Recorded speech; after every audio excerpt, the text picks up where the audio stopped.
पंजाब हुकूमत जो इतनी भारी भरकम प्रेस टॉक कर रही थी, इसका सारा मकसद जो था वो डर तो था जो क्रिमिनल नेग्लिजेंस हुई इंतजामिया की वजह से वहाँ पर, कि वो जो गटर में भाटी गेट के पास दादा साहब के पास जो है वो माँ और उसकी बच्चा जो है वो गिर के हलाक हुए। लेकिन वो इस वजह से भी कवरअप पूरा चल रहा था कि पूरी पंजाब गवर्नमेंट जो थी वो डिनाइल मूड में थी और मीडिया वो कह रही थी कि फेक न्यूज़ है, ना कोई बच्चा गिरा है उसके अंदर और ना कोई माँ गिरी है उसके अंदर। और कल इस हद तक के डिप्टी स्पीकर जो थे पंजाब असेंबली के, वो क्या फरमा रहे थे, जरा आप इनकी इतलात का अंदाजा लगाएं, जरा सुनवाएं जी जरा। दाता दरबार के बाहर सीवरेज में एक खातून गिर गई। नहीं, वो फेक न्यूज है, आप चेक करें। सर असली है, मैयत मिल गई है सर, वो पता कराया, वो फेक न्यूज है। वो जर्नलिस्ट बता रहा है कि भाई लाशें मिल गई, और डिप्टी स्पीकर पंजाब असेंबली कह रहा है, आज की बात बता रहा हूँ, कल का वाकया ये, कि जनाब ये तो फेक न्यूज़ है, हुकूमत को पता ही कुछ नहीं है। जिस तरह अता तारड़ साहब को ये पता ही नहीं है कि इमरान खान को पिम्स में भेजा गया कि नहीं भेजा गया, he doesn't know about that. 2 दिन तक कोई तरदीद कोई तस्दीक नहीं आई।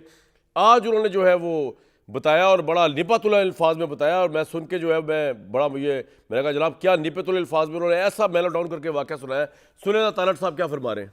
हफ्ते की रात इन्हीं जो आंखों के डॉक्टर्स हैं, माहिरीन हैं, इनकी सिफारिश पे उनको पिम्स ले जाया गया और पिम्स में उनका आंखों का मजीद मुआयना हुआ, जिसके बाद तहरीरी तौर पे उनकी रजामंदी के बाद 20 मिनट की तिब्बी कार्रवाई हुई और उनको फिर वापस जो है वो अडियाला जेल ले जाया गया ज़रूरी हिदायत के साथ। और वो बिल्कुल ठीक है, और जब ये तिब्बी कार्रवाई हो रही थी उस दौरान भी वो बिल्कुल परफेक्टली फाइन। हमारे साथ प्राइम मिनिस्टर कोऑर्डिनेटर इख्तियार वली खान साहब, मोहम्मद जुबैर साहब, आमिर असरान साहब, इरशाद भट्टी साहब मौजूद है। भट्टी साहब के पास इतलात है कि ये जो मर्ज इमरान साहब की आंख का है उसकी क्या डिटेल्स है, और भट्टी साहब हुकूमत ने डिनाइल में क्यों है। पंजाब में वाकया हुआ, हुकूमत को पता ही कुछ नहीं है और पता भी नहीं है, और ये कह रहे फेक न्यूज़ है।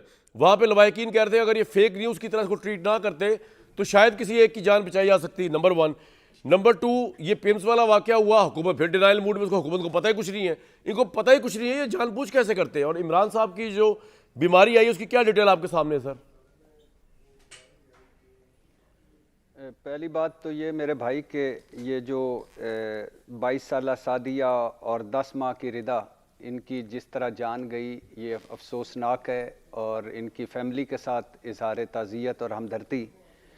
और ये हादसा कहीं भी पेश आ सकता है, लेकिन जिस तरह पंजाब हुकूमत ने इसको पंजाब हुकूमत डिनाइल मूड में चली गई और डिप्टी स्पीकर समेत और अज़मा बुखारी साहबा समेत सब ने इसे फेक न्यूज़ कहा, और पुलिस ने 6 घंटों के लिए उन शोहर और भाइयों को ही हिरासत में ले लिया, और जो शिकायत लगाने गए या जो बताने गए वो अफसोसनाक है और शर्मनाक है।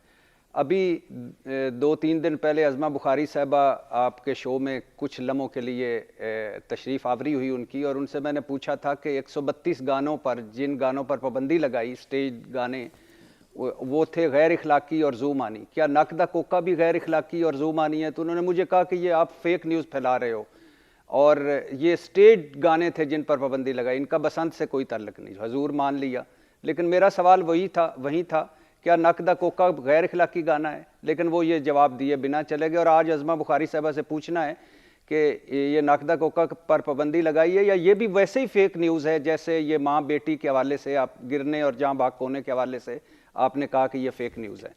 अफसोसनाक है और शर्मनाक है। सिंध हुकूमत हो या पंजाब हुकूमत हो, लोगों के